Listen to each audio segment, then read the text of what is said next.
कैसे बने, दीर्घायु कैसे प्राप्त हो।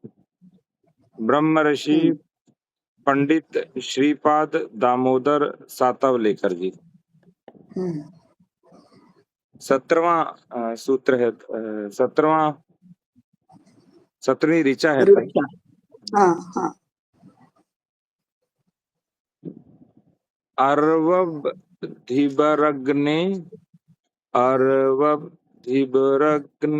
अर्वतो नृभिर्वीरैर्वीरान् वनुयामतोताः ईशानासः पितृवित्तस्य रायो विसूरयः शतहिमां नो अश्युः। ऋग्वेद 1:17-9। हे अग्नि, तेरे द्वारा रक्षित होकर हम युद्धों में घोड़ों को, मनुष्यों से मनुष्यों को और वीरों को वीरों से भिड़ाकर विजय प्राप्त करें, तथा हमारे पुत्र विद्वान होकर पिता के ऐश्वर्य के स्वामी होकर 100 वर्षों की आयु का उपभोग करें। जगत के अंदर जो स्पर्धा है, उस स्पर्धा में हम विजयी हों तथा ज्ञानी, शूर और धनी बनकर ऐश्वर्य के अधिकारी होकर 100 वर्ष की आयु प्राप्त करके आनंदमय अवस्था में हम रहें। पिता के ऐश्वर्य का योग्य भाग प्राप्त करके उसका उपभोग पूर्ण आयु होने तक करते रहें। गौतमो राहुगणः इंद्रः त्रिष्टुप प्रागाथः। 18वीं ऋचा है ताई। कौ अध्ययुक्तैर्धुरी गारितस्य शिमीवतो भामिनो दुर्हृणायुन् आसन्निषून् हृत्स्वतो मयो भून् य एषां भृत्या मृणधत्स जीवात। ऋग्वेद 1:84-16। आज कौन शूरवीरता से युक्त, तेजस्वी, अतिशय क्रोधी, वीर, बाणों को फेंक कर शत्रुओं के हृदय पर मारने वाले तथा कल्याणकारी वीरों में बैलों को अपने रथ की धुरा में जोड़ता है। जो इन बैलों की सेवा करता है वह जीवित रहता है। जो गायों और बैलों की सेवा करता है वह दीर्घजीवी होता है। शूर वीरों में ऐसा कौन सा वीर है जो इनकी सेवा करता है। बैल खेती करके अन्न उत्पन्न करते हैं और इसके उत्पन्न किए अन्न को खाकर हम मनुष्य पुष्ट और दीर्घजीवी होते हैं। इसलिए बैल संसेव्य है। संसेव्य कैसा है बैल, कैसा सेव्य है? संसेव्यताई, तय के ऊपर अनुस्वार है ताई। समसेव्य है। हाँ, समसेव्य, समसेव्य, अच्छी तरह से सेवा करने योग्य। ताई ये यदि हम इसको आज की भाषा में पुनः परिभाषित करें, क्योंकि उस समय तो बैल रहते होंगे और आज बैल की जगह ट्रैक्टर आ गए, तो दीर्घायु कैसे बने में बहुत स्पष्ट है कि जो बैल है उनसे कृषि होगी, ऑर्गेनिक कृषि होगी, तो वो स्वस्थ भी रहेंगे। ये सही, बिल्कुल सही। और दूसरा, बैल जो सड़क पे छोड़ दिए उनके कारण दुर्घटनाएं बहुत आ रही है, उसके कारण भी अनायास कारण मृत्यु हो रही है लोगों की। तो जो हम शास्त्रों की पुनः प्रस्तुति कहते हैं वो यही तो है जी ताई, कि अब उस समय ट्रैक्टर का उल्लेख नहीं होगा तो समसेव्य, बैल समसेव्य है। इसका आज का अर्थघटन क्या है? आज का अर्थ ये है कि ट्रैक्टर छोड़ो और बैल आधारित कृषि करो, और ट्रैक्टर छोड़ो और बैलगाड़ी का प्रयोग करो, यही तो होगा। ऋचा 19। गौतमो राहुगणः विश्वदेवाः जगति। राहुगण होगा। नहीं, राहु गण है ताई। राहु गण है। हम्म, पहले वाला भी हम्म, राहु गण है। हाँ हाँ, वो तो देखा मैंने। हो सकता है ताई इसमें प्रिंटिंग मिस्टेक, तो क्योंकि मूल पुस्तक है लेकिन इसलिए नहीं मान सकते, मैं मूल पुस्तक। एक बार होती है, एक बार होती है, हमेशा प्रिंटिंग मिस्टेक नहीं होती। परंतु वो जो ऋषि का नाम है ना, वो रहुगण है, राहुगण नहीं है ऋषि का नाम। गौतमो रहुगण। हम्म, हाँ, तो ताई हो सकता है कि रहु, एक बार त्रुटि पूर्वक लिखा गया, वो हमेशा ही त्रुटि हो गई है। हाँ ना, व्युत्पत्ति में मेरी भी गलती हो सकती है। गौतम ऋषि है, हो सकता है रहुगण का पुत्र या रहुगण का शिष्य, ऐसा भी हो सकता है। जैसे राम है दशरथ के पुत्र, तो क्या दाशरथ हो। बोला जाएगा? रामो दाशरथी दाशरथ। शुरू। हाँ हाँ, जनक जानकी, ऐसे होता है। ऐसे रहुगण का राहुगण, गौतम राहुगण, ऐसे होगा। तो पता नहीं है, देखना, मैंने देखेंगे तो पता चलेगा। तो शायद पुत्र भी हो सकते हैं ताई। हाँ। हम्म आगे ताई 19वीं ऋचा है। हम्म देवानाम भद्रा सुमतिर ऋजूयताम, देवानाम रातिरमि नो निवर्तमाम, देवानाम सख्यमुपसेदिमा व्ययम, देवान आयुः प्रतिरंतु जीवसे। देवों की उत्तम कल्याण करने वाली बुद्धि हमारे अनुकूल हो, देवों के दान हमारे चारों ओर रहें, हम देवों की मित्रता को प्राप्त करें, देवगण जीने के लिए हमारी आयु को बढ़ावें। अग्नि आदि देव हर एक प्रकार से हमारी सहायता कर रहे हैं, उनकी सहायता प्राप्त करके हम यहाँ सुख से रहते हैं। इन देवों में से प्रत्येक देवता के साथ हमारा मित्रता का संबंध रहे, जिससे हमारी आयु बढ़े और हम आनंद से दीर्घ काल तक जीवित रह सकें। अग्नि जल सूर्य आदि देवों के साथ हम विरोध करेंगे तो हमारी आयु कम होगी। इस कारण इन नेचुरली। देवों से मित्रता बनाकर हम आनंद से रह सकते हैं। जी ताई। ये तो सीधा सीधा आज के पर्यावरण से जुड़ेगा ना। हाँ, पर्यावरण से जुड़ेगा। सारे अग्नि, वरुण, पृथ्वी, वायु, ये सारे के सारे तो देवता हैं। और यज्ञ किस लिए करते हैं? देवताओं का भाग देने के लिए तो करते हैं, देवताओं को प्रसन्न करने के लिए तो करते हैं। तो हम यदि उनको प्रसन्न रखेंगे तो वे हमें प्रसन्न रखेंगे, और वही परस्पर प्रसन्न रखना, यही मित्रता है। तो फिर तो आयु बढ़ेगी, क्योंकि पर्यावरण शुद्ध होगा तो औषधि नहीं खानी पड़ेगी। और औषधि भी तो ऐसे ऐसे ही वनस्पति से बनती है, तो वनस्पति को भी प्रसन्न रखो तो हमें रोगों से मुक्ति मिलेगी, और स्वस्थ जलवायु और अन्न के कारण से हमें पोषण मिलेगा, तो अपने आप ही आयु तो बढ़ेगी और प्रसन्नता भी बढ़ेगी। तो यही एक दूसरा उदाहरण है शास्त्रों को कैसे आज प्रस्तुत करना। पर्यावरण के साथ जोड़कर करो, स्वास्थ्य के साथ जोड़कर करो, औषधि के साथ जोड़कर करो, उद्योग के साथ जोड़कर करो।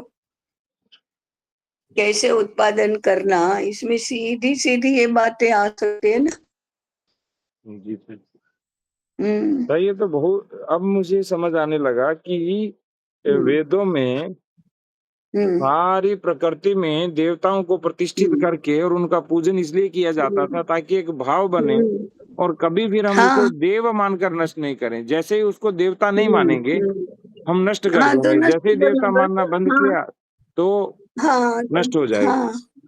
हम्म और ये जो सेमिटिक दृष्टि है, वो इन सबको भोग्य मानती है, हम्म। इसलिए इनको नष्ट करने में तो इनको कोई पाप ही नहीं है। क्यों ना नष्ट करे, वो तो हमारी दासी है, वो हमारी भगवान ने हमारे लिए, मनुष्य के लिए ही बनाया है, तो क्यों पैरों के नीचे ना रखे? तो फिर वो प्रकृति भी उल्टा ही करती है। क्यों क्यों तुमको प्रसन्न रखेगी, क्यों तुमको स्वस्थ रखेगी? जब तुम उसको इतनी पीड़ित और ये करते हो, तो तुम्हारे पर वो दुखी हुई है, तो फिर तुम्हारे पर प्रसन्न कैसे होगी? तुम्हारे पर नाराजगी होगी। और वो तो कुछ नहीं करेगी, लेकिन उसका, उसकी दशा, दुर्दशा जो तुमने की है, इसी का तो फल भोगोगे। दूध में मिलावट की, तो दूध का दोष थोड़े है। ऐसा दूध तुम ही उसको प्रदूषित करोगे, तुम ही उसको पियोगे, तो तुम ही अस्वस्थ होगे।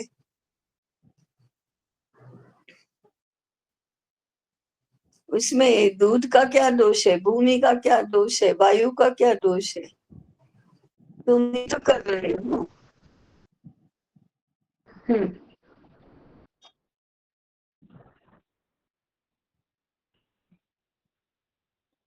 इतने ताई सरल सूत्र भी नहीं समझ आ रहा किसी को। हाँ, वही तो, वही तो।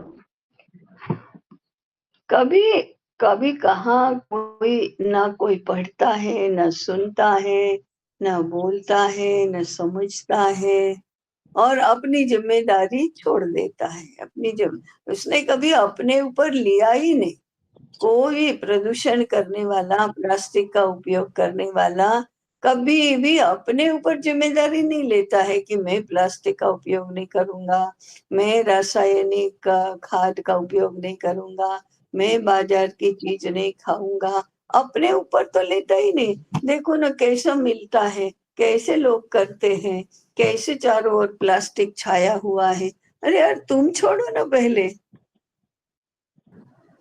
नहीं, वो तो कैसे हो सकता है, कितनी सुविधा है। नहीं तो थैली उठाकर बाहर ले जाना पड़ेगा साथ में।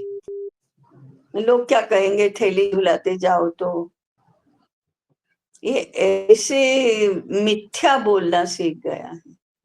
ये सब मिथ्या ही तो है।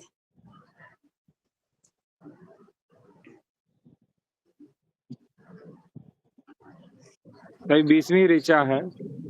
गौतमो राहु गणः देवाः त्रिष्टु भद्रं कर्णेभिः शृणुयाम देवा भद्रं पश्चिमाक्षरभिर्यजत्राः स्थिरैरङ्गैरस्तुष्टवांसस्तनूभिर्वेशेम देवहितं यदायुः। 1:89:8। हे पूजनीय देवों, हम कानों से कल्याणकारी भाषण सुने, आंखों से कल्याणकारी दृश्य देखें, देवों की स्तुति करने वाले हम लोग स्थिर और दृढ़ अंग वाले शरीरों से देवों के हित करने वाले आयु को प्राप्त करें। अच्छा बोलें, अच्छा सुने, अच्छी स्तुति करें और अच्छा शरीर को बनाएं। कानों से कल्याणकारी भाषण सुने, आंखों से कल्याणकारी दृश्य देखें, देवों की स्तुति करते हुए हम अपने सुदृढ़ शरीर के साथ अपनी संपूर्ण आयु तक ज्ञानियों का हित करते रहें और इस तरह दीर्घ आयु प्राप्त करें।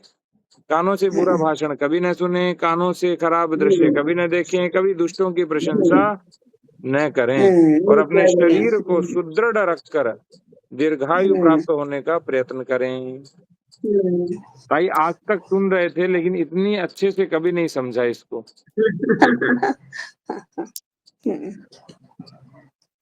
गौतमो राहु गणः देवाः त्रिष्टु।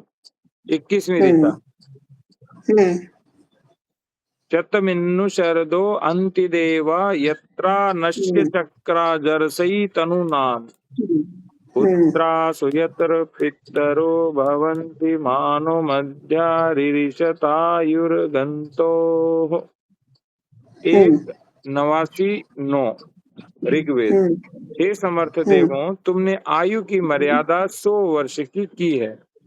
बाद में तुम हमारे शरीरों को बूढ़ा कर देते हो। पुत्र पिता हो जाता है, इसलिए हमारी आयु को बीच में ही समाप्य मत करो। 100 वर्षों तक कार्य करने की आयु है, इसके पश्चात मनुष्य बूढ़ा हो जाता है। पुत्र जब पिता बन जाए, अर्थात जब पुत्र के पुत्र और पौत्र हों, तब तक हम जीवित रहें। बीच में ही अर्थात पुत्रों के पुत्र पौत्र होने के पूर्व ही हमारी आयु समाप्त न हो। हम कम से कम 100 वर्ष तो हो तक। ही गई। जी ताई। 4 पीढ़ियां हो गई। हाँ पुत्र के पौत्र। हाँ ताई, सही है। 4 25 25 25 25 पूरा कह रहे हैं कि और जीवित रहें और कार्यक्षम रहें। कार्यक्षम रहे। अकेला जीवित नहीं रहना, हमेशा आया है कार्यक्षम रहे, यानी 100 वर्ष तक भी काम करते रहें। ऋचा 22 गौतमो राहु गणः अग्निशोमौ अनुष्टुप अग्निशोमाय आहुतिम यो वां दाशाद्ध विष्कृतिम स प्रजया सुवीर्यं विश्वमायुर्व्यश्नवत्। ऋग्वेद 1:93-3। हे अग्निशोमा अग्नि तथा सोम, जो तुम दोनों को हविष्यान्न की आहुति को देवे, वह उत्तम संतान से युक्त होकर उत्तम बल से युक्त संपूर्ण आयु को प्राप्त करे। जो यज्ञ करता है वह सुप्रजा से युक्त होकर तथा उत्तम बल से संपन्न होकर संपूर्ण आयु को प्राप्त कर सकता है। बल से युक्त पूर्ण आयु प्राप्त करनी चाहिए, बलहीन आयु नहीं चाहिए। जब तक आयु हो तब तक शरीर में बल रहे और कार्य करने की शक्ति भी रहे। यज्ञ में उत्तम हवि द्रव्य आहुति से अर्पण किया जाता है। उस हवन से उत्तम वीर्य प्राप्त होता है और उत्तम वीर्य से दीर्घ आयु मिलती है। वीर्य वर्धक हवि द्रव्य कौन से हैं, इसका संशोधन करके ठीक तरह से पता लगाना चाहिए। वैसे हविर द्रव्य यज्ञ में बरतने चाहिए, जिससे दीर्घायु प्राप्त हो सकती। ओहो, यानी कि उसमें भी वही प्रयोग करें जो बहुत अच्छा हो। हाँ, वो तो है ही। अच्छे से अच्छा घी, अच्छे से अच्छे तेल, जौ, हवि द्रव्य, ये सब अच्छे से अच्छा ही होना चाहिए। कल तो ताई एक और आया कि जो हवन का घी है, हाँ, उस पर कार्रवाई इसलिए नहीं हो सकती क्योंकि वो खाया नहीं जाता है। क्यों खाया नहीं जाता? क्योंकि हवन का घी अलग होता है, खाने का घी अलग होता है। लो, ऐसा होता है क्या कभी? कल हुआ था, कल जब हम बात हो रही थी तो हमारे एक व्यक्ति ने कहा, मैंने कहा नहीं ऐसा नहीं करेंगे हम, घी ऐसा हो नहीं सकता है होता कोई खा कभी। भी ले। हाँ, अरे ये मैं पहली बार सुन रही हूँ तो कि ताई अभी हवन का मैं भी घी कल अलग पहली बार होता सुना था ताई, जब हमने है। फूड वालों को हाँ, कार्रवाई करने के लिए बोला तब उन्होंने ऐसा बोला। लो, ऐसा नहीं होता कभी। क्योंकि घी खाया तो एक व्यक्ति को परिणाम करता है, लेकिन दीपक जलाया या हवि होम किया तो उसके माध्यम से तो आसपास के सैकड़ों लोगों पर दुष्परिणाम करेगा। ये तो सीधा तर्क है ना भाई। पर उनको ये हवन समझ ही नहीं आता ना ताई। हाँ, वो समझ में नहीं आता, ये बात ठीक है। क्योंकि खाओगे तो तुम एक व्यक्ति जठराग्नि को आहुति दे रहे हो, वहां भी तो वो होम ही तो हो रहा है, जल ही रहा है ना। उससे आपका रस रक्त मांस मेद बन रहा है घी का। तो खाने वाले को तो एक को ही परिणाम है, लेकिन एक ही व्यक्ति अगर उसका होम करता है तो वो भी तो अग्नि को आहुति है। और जठराग्नि में आहुति से रस बनता है, यहाँ के आहुति से धुआं बनता है। तो वो जो धुआं है वो तो वायु के माध्यम से सर्वत्र फैलता है और जितने लोगों की नाक में जाएगा उन सभी को परिणाम करेगा। तो आप एक को दुष्परिणाम करोगे, उसके स्थान पर सैकड़ों लोगों को कर रहे हो। क्रिया और प्रक्रिया तो एक ही है, देखो, उसमें तो कोई अंतर नहीं है। अगर एक व्यक्ति को खाने के लिए अच्छा घी चाहिए, तो सैकड़ों लोगों को श्वास में लेने के लिए उससे भी अच्छा चाहिए। ये आश्चर्य है। हमारे घर में मैं छोटी थी तो एक बर्तन साफ करने के लिए आती थी, बिल्कुल निरक्षर, पति भी दारू पीने वाला और ऐसा था। तो एक बार मैंने, कैसे लोग होते हैं समझदार, तो कहने लगी कि कल तो मुझे कितना पौन कटोरी घी फेंक दिया मैंने। तो मैंने पूछा क्यों फेंक दिया? तो उसमें कोई काला-काला बड़ा जंतु पड़ा था उसमें। हुआ क्या था कि प्लास्टिक की चम्मच छोटी इसमें रखी होगी और घी गरम किया तो वो जलकर गट्ट हो गई। तो उसको समझ में नहीं कि ये क्या है। उसको लगा कि एक बहुत बड़ा कॉकरोच जैसा होता है, वो था इसमें। तो अब तो कैसे खाया जाए? तो मैं ही बड़े पढ़े लिखे मूर्ख लोग, गंवार लोग कैसे होते हैं। तो मैंने कहा उसमें क्या, भगवान के आगे तुम दीपक जला देते उसका। तो कहते अरे जो हम नहीं खाते उसका दीपक थोड़े जलाते हैं, बोलो। और हम क्या करते हैं इतना। हाँ हाँ हमारे ये कहते हैं हाँ चलो इसको हवन में प्रयोग कर लेना। हाँ पंडित जी हाँ, भी यही हवन कहने कर लगे दो। आजकल। हाँ, तो उसको समझ थी, हाँ, उसको समझ थी। और हम कहते हैं दीपक वाला और हवन वाला अलग ही होता है। पता नहीं वो क्या क्या कैसा होता होगा, उसकी गुणवत्ता बिल्कुल ही ऐसी होगी।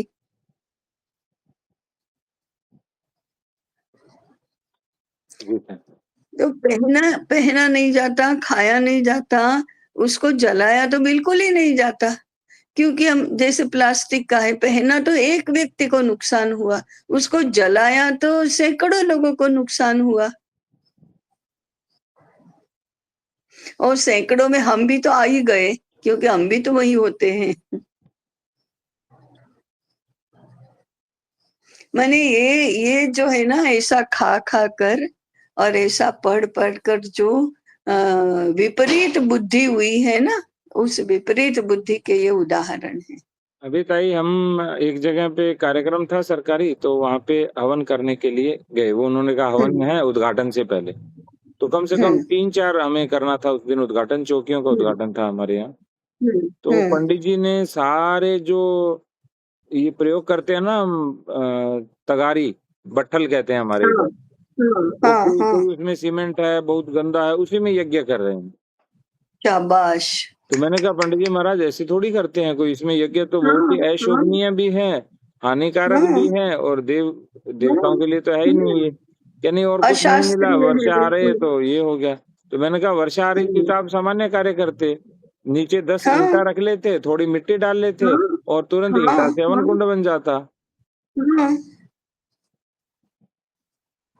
मैंने इसे, ये पंडित जी और ये सब जो गंवार होते हैं ना, खाली बड़बड़ बड़बड़ करते हैं। उनको समझ कुछ भी नहीं होती, शास्त्र तो बिल्कुल नहीं समझते। हम्म। यही यही है शास्त्रों की पुनः प्रस्तुति, युगानुकूल पुनः प्रस्तुति। देखो, वेद काल में ऐसा नहीं बताना पड़ता था कि ऐसे पात्र में नहीं करते, ऐसे घी से नहीं करते, ऐसे हवि द्रव्य नहीं करते, वो नहीं बताना पड़ता था। आज उसका शास्त्र सहित बताना पड़ेगा। भाई ये तो हवन वाली तो बहुत अच्छे से प्रस्तुति करने वाली है, क्योंकि बहुत बुरा हाल है। मैं चाहता हूँ ताई बहुत एक हो लेख गया। आप लिख दें तो अच्छा रहेगा इस पे कोई, हाँ हाँ। क्योंकि ये बहुत बड़ा विषय हो गया है। मैं जहां भी जाता हूँ हवन शुद्ध होता ही नहीं। एक जगह गए नहीं तो घी, होता। मैंने कहा कौन सा, जब घी देखा तो 200-250 रुपए किलो वाला, वो चर्बी से युक्त घी होगा, उससे अरे, क्या हवन अरे, करेंगे। अरे, अरे, अरे। दूसरा जो नवग्रह की संविधा आने लग गई हाँ अभी। बिल्कुल, मटन टैलो वाला। हाँ, जो नवग्रह की संविधा आने लगी ताई, तो हम्म नवग्रह की संविधा क्या है हम्म कि एक ही लकड़ी होती है, वो भी यहाँ सुथार के यहाँ काटी हुई कोई पुरानी लकड़ी, हाँ, बस जो और वही वेस्ट नो, पड़ी है हाँ, वो। वो हाँ, नो को नो पैक कर दिया और सबके ऊपर नाम लिख बस दिया। तो मैंने नाम बंद लिख कर दिया। दिया, मैंने कहा या तो मैं शुद्ध करूंगा, नहीं तो नहीं करूंगा। अब मैंने क्या किया, पूरे प्रदेश में अलग अलग स्थानों पर जो जो पेड़ हमें मिल रहे थे, उन सभी की हम्म नवग्रह की लकड़ी तैयार की है पूरी, अपने लिए, स्वयं के लिए। तो हम्म मैंने कहा मैं इसी से करूंगा। हम्म और अभी क्या हो रहा था, एक और होता है, जैसे श्रुआ होता है, श्रुति होती है, और हम्म, जो यज्ञ करने के 5 हाँ, पात्र होते हैं। पात्र तो होते हैं, उसमें हाँ एक स्व भी होता है, जो कटार जिसको बोलते हैं। तो हाँ पंडित जी ने मुझे हाथ में लेके कटार बैठा दिया। हाँ। तो मैंने कहा प्रभु, कटार का हम्म उपयोग क्या है? तो उन्होंने हम्म कहा कि जब शत्रु है, शत्रु हंता के लिए। तो मैंने कहा ये उस समय प्रयुक्त किया जाता था जब शत्रु हम्म वास्तव में होते थे, तो वास्तविक कटार लेके हम्म, बैठते थे। तो ये हाँ, तो फिर मुझे वो आम यज्ञ की प्लास्टिक यज्ञ वाला भंग, धारण हाँ, आया। तो और मैंने क्या कहा आज के यज्ञ बाद भंग, इसको बंद हाँ करिए, अभी उपयोगी नहीं रहा। तो ये ऐसा हाँ, नहीं है बस कि 5 है तो 5वां कोई और प्रयुक्त कर लीजिए, लेकिन अब इसका प्रयोग हम नहीं करेंगे। और क्या तो फिर ये। उन्होंने कहा कि इससे ये सोचो कि मानसिक विकार हमारे नष्ट हो रहे हैं। तो मैंने कहा अरे लकड़ी क्या वाले से सोचो, मानसिक कैसे होंगे भाई? और क्या, और क्या सोचो, क्या जो नहीं है वो सोचना क्यों? हम्म, ये इसी को कर्मकांड, ऐसा कर्मकांड होने के कारण से कर्मकांड के शब्द की बदनामी हुई है। हम्म। बिना समझे करना, बिना सोचे करना, इसीलिए कर्मकांड शब्द बदनाम होता है। कर्मकांड का अर्थ ही है कि कोई भी कर्म करो तो इतनी शुद्धता से और इतनी पूर्ण तरह से और अच्छी तरह से करो। इसकी बारीक से बारीक बातें उसमें दी है। इसलिए तो वेदों का कर्मकांड बहुत विस्तृत हो गया है और ज्ञान कांड उपनिषद एकदम छोटा सा हो गया है। तो ताई इसीलिए आप उस दिन कह रहे थे, जैसे ब्रजकांत मिश्रा जी थे, कि आप पुरोहित तैयार करो लेकिन भारतीय ज्ञान परंपरा के तैयार करें, हाँ, अपना ही कार्य बिल्कुल करें, लेकिन बिल्कुल। अपने वाले श्रेष्ठ अपना, तैयार हों। हाँ, और क्या, अपने अपनी पद्धति से पौरोहित्य करना चाहिए ना। ये क्या है? आज तो चलता है, आज के जमाने में चलता है, युगानुकूल करो। अरे क्या युगानुकूल, ये युगानुकूल शब्द इतना हमने सस्ता कर दिया है और इतना निरर्थक कर दिया है कि बस जो हमारे हमारी सुविधा हो वो युगानुकूल, नहीं तो इम्प्रैक्टिकल। युगानुकूल माने प्रैक्टिकल, माने हमारी सुविधा से, हमारे समय से। वो वट पूर्णिमा का व्रत करती है ना महिलाएं शहरों में, वट वृक्ष तो मिलता नहीं, तो वट वृक्ष के एक डाली काट कर ले आती है, छोटी सी टहनी, और उसकी पूजा करती है। ये क्या बात हुई? अरे वट पूर्णिमा को आप धागा लपेटते तो उसकी रक्षा के लिए कर रहे हैं, तो यहाँ टहनी या काट काट कर उसका क्या कर रहे हैं आप? इसको कहते हैं कि ये ऐसी बुद्धि हो गई है कि मर्म नहीं समझना, तात्पर्य नहीं समझना। वट की रक्षा के व्रत को वट की हाँ असुरक्षा का व्रत बना दिया। हाँ, बिल्कुल, बिल्कुल। अब फिर क्यों वट की टहनी की पूजा करनी है? इसका कोई उत्तर नहीं है। चलिए, क्या समय क्या हुआ भाई?